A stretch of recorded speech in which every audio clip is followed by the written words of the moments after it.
Senhor. Eu quero descer e mergulhar nas águas do teu amor. Me purifica,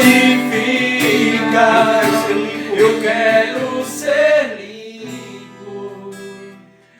Boa noite, a graça e a paz do Senhor Jesus. A graça e paz. Mais uma quarta-feira aqui. Quarta-feira essa, e todas as quartas nós tínhamos a seara nas casas, né? E Deus hoje está nos dando essa oportunidade de trazer a palavra para os nossos irmãos através de um vídeo, né? Então, agradecer a Deus já por esse momento.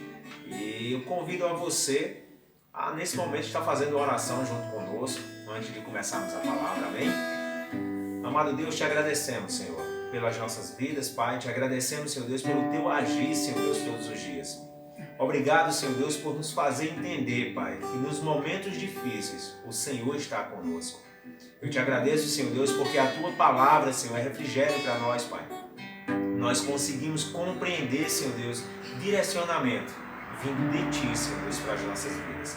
Que nessa noite, Paizinho, o Senhor possa estar usando, Senhor, a cada um de nós aqui como vaso, Senhor Deus, em tuas mãos, para fazer, Senhor Deus, conforme a tua vontade, Pai. E que os corações que venham escutar, Senhor Deus, a tua palavra, venham se converter, Senhor Deus, venham buscar a ti, Senhor Deus, nesse momento, e venham entender quão grande é o Senhor e quão importante é te buscar, Senhor Deus, em espírito e em verdade. Te agradecemos em nome do teu Filho amado Jesus. Amém. Amém. E nesse momento, como seara, como sempre, algo dinâmico na seara, conversarmos um pouco sobre a palavra. Hoje eu venho com uma pergunta, e essa pergunta eu vou fazer ao pastor Sonigley. Pastor, é necessário a igreja? Muito bem, eu saúdo ao pastor Genilson, que está aqui, o pastor Reginaldo, os irmãos presentes, e a você, meu amado, minha amada em Cristo Jesus. Seja bem-vindo ao nosso lar. Eu abro também as portas do nosso coração, para que você receba do amor, desse carinho de Deus para a sua vida, desse direcionamento nesse dia para você. E nós estamos assim, pastor, nessa distância em que o Espírito Santo nos permitiu, na distância dos nossos corações, e respondendo essa pergunta.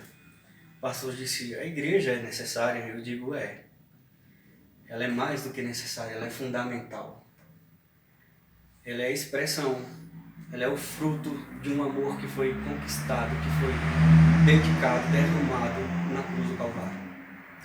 Nós somos a vitória de Cristo, nós somos a expressão do seu amor, do seu penoso trabalho. Então a igreja ela é fundamental, mas o templo não. E aí está a confusão. Porque muitas pessoas confundem templo com a igreja.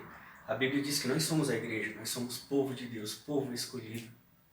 Mas o templo, ele é uma ferramenta. A Bíblia diz que Deus não habita em templo feito por mãos.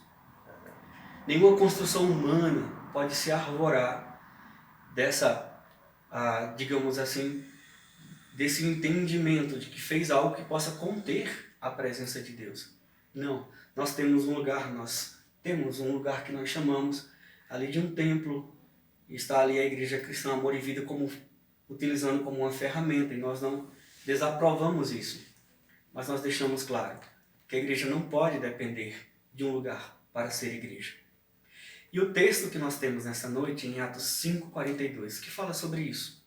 Acompanhe comigo em sua Bíblia, Atos 5:42, que diz assim: E todos os dias, no templo e nas casas, não cessavam de pregar e de ensinar a Jesus Cristo.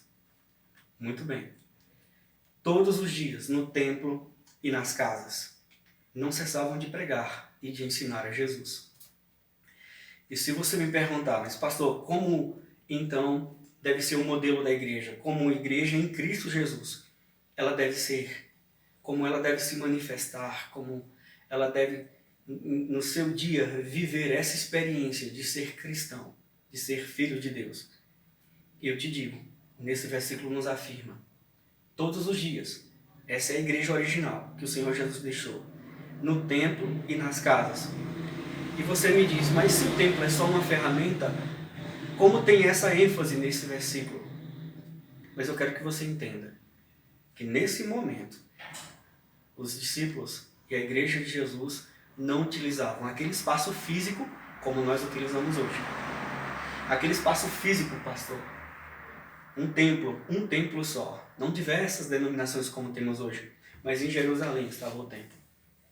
E a própria estrutura física do templo, com o átrio dos gentios, os pátios, o átrio dos gentios, o átrio das mulheres, o átrio dos homens, o santo lugar onde estava a mesa de propiciação, os pães ázimos, o candelabro, que era o lugar de sacrifício, o altar, e logo depois o Santo dos Santos. Aquele lugar não era um lugar que os discípulos podiam juntar-se à comunidade cristã e fazer um culto. Aquilo era impossível.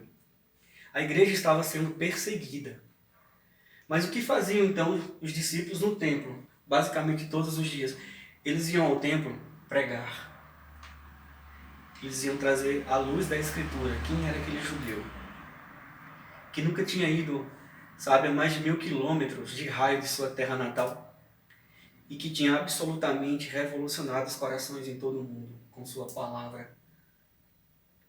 Eles iriam falar de uma palavra de vida, eles iriam trazer a lei, a luz das Escrituras Sagradas, que Jesus era o Messias, o Machia, o ungido de Deus, o Filho de Deus.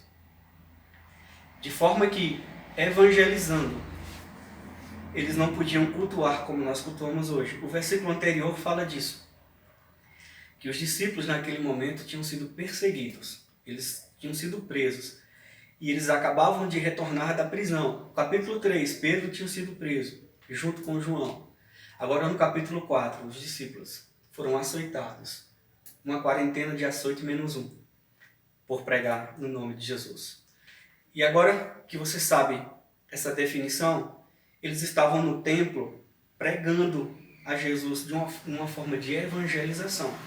Não de uma forma de culto como nós utilizamos a ferramenta prédio que nós usamos hoje. Agora que você já sabe disso, eu quero que você entenda.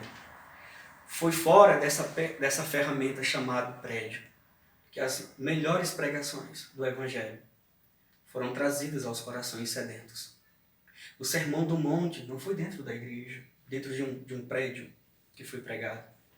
A maior parte dos milagres que a Bíblia cita não foi entre 4 paredes.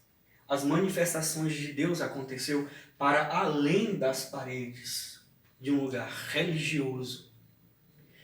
Na realidade, a Igreja de Cristo nunca necessitou para se expressar para Deus, para se viver a verdade do Evangelho em Deus, de um lugar físico.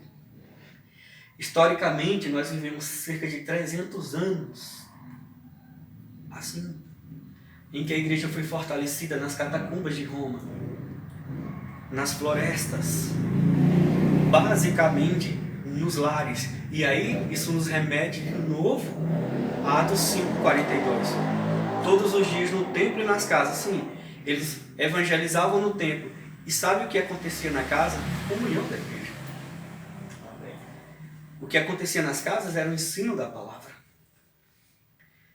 Sabe onde Jesus foi batizado? Não foi no tanque batismal, num templo. Não que eu condene isso. Mas eles não precisavam, eles tinham o Rio Jordão. Eles nunca precisaram de um lugar geográfico. Mas nos lares, eles tinham a exata noção do que era amar a Deus, que não ver, amando primeiro o irmão que ver. Suportando uns aos outros, não no sentido de ir até o limite da nossa paciência, mas sendo suportando como gerando crescimento, sendo suporte para o desenvolvimento um dos outros. Na convivência diária, no partir do pão. É assim que a Bíblia define. Eles não tinham necessidades entre si, porque o que eles tinham dividiam uns com os outros. Essa é a igreja original. Esse é o modelo de igreja que o Senhor nos traz. E nesses tempos, reunidos aqui nesse lugar, na configuração de Seara, na convivência com os irmãos, eu quero dizer para você que você pode ter essa liberdade, em nome de Jesus, de ser igreja. Talvez você esteja saudoso, sentindo falta de uma reunião no lugar físico, que nós chamamos de templo. Não há nada de errado nisso. Mas se esse sentimento te leva à identificação ou à falta de identificação, de ser povo de Deus, de cultuar a Deus, de ser igreja, isso está errado. Porque se você pertence a Deus, aonde você estiver, ali a igreja vai estar. E quando somos libertos desse sentimento, pastores, e aqui já estou finalizando, esse é o propósito da Seara. São palavras objetivas, claras. E se você tem esse sentimento, saiba que você compartilha ele conosco. A maior parte de nós, do nosso povo, entende isso. Sabe como Deus tocou na minha vida? Não foi dentro de um templo. Eu recebi o batismo no Espírito Santo, o batismo nas águas, não foi dentro de um lugar que nós identificamos como templo. Ao longo do tempo, grandes maravilhas e avivamentos foram feitos. Na Rua Azul, na Argentina, por exemplo, não foi entre 4 paredes. E eu quero que você entenda que a palavra nessa noite é para que você seja igreja. É para que você ame, para que você aprenda a cultuar a Deus, expressando a sua gratidão, a sua alegria, a sua fidelidade, aonde Ele te conduzir. Eu trago mais uma vez aqui o pastor para trazer também sua impressão, para finalizarmos esse vídeo. Amém. E aí, com esse texto, a gente, em nosso coração, a gente sabe que os cristãos naquele momento, eles estavam vivendo realmente o que a palavra nos mostra hoje, né? Uhum. Porque naquele tempo eles não podiam andar com a Bíblia, que nem nós andamos hoje, porque até mesmo não tinham Bíblia, né? Mas eles tinham recebido direto do Senhor a palavra no qual passava ao coração daqueles familiares, daquelas famílias que eles estavam junto à lei, e isso é maravilhoso. E hoje nós entendemos, como assim diz a palavra lá em João, capítulo 4, 19, nós amamos porque Ele nos amou primeiro. Jesus nos amou. E com isso, naquele momento, mesmo os apóstolos sofrendo ali, tendo sofrido, eles regozijaram-se, né?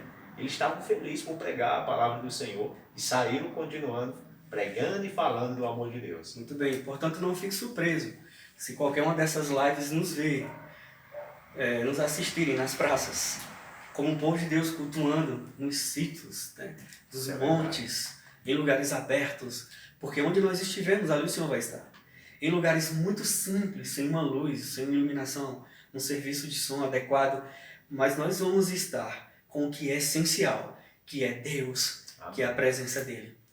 Então, no seu coração, se sinta absolutamente abraçado pelo Senhor. Você é a igreja.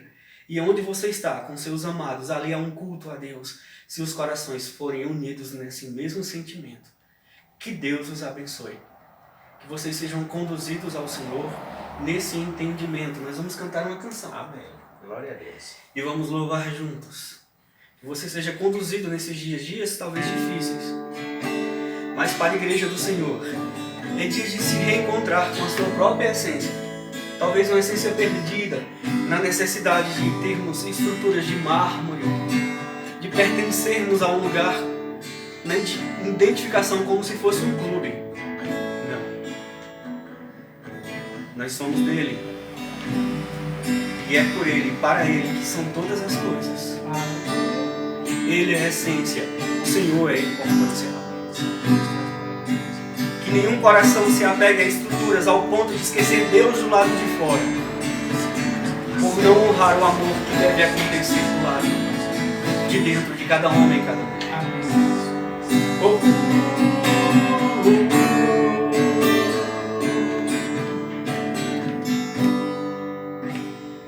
Quando o meu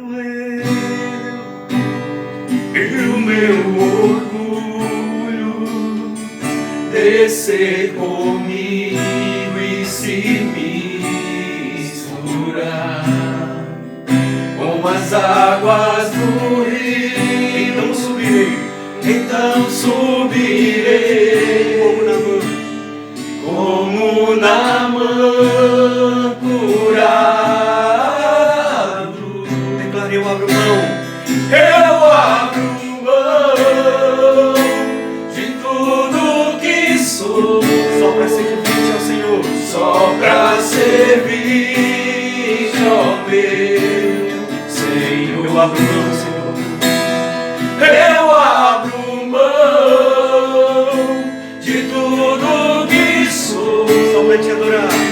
só pra te adorar.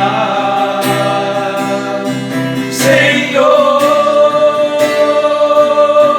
Senhor, quebra o meu orgulho. Eu quero descer, Senhor. Eu quero descer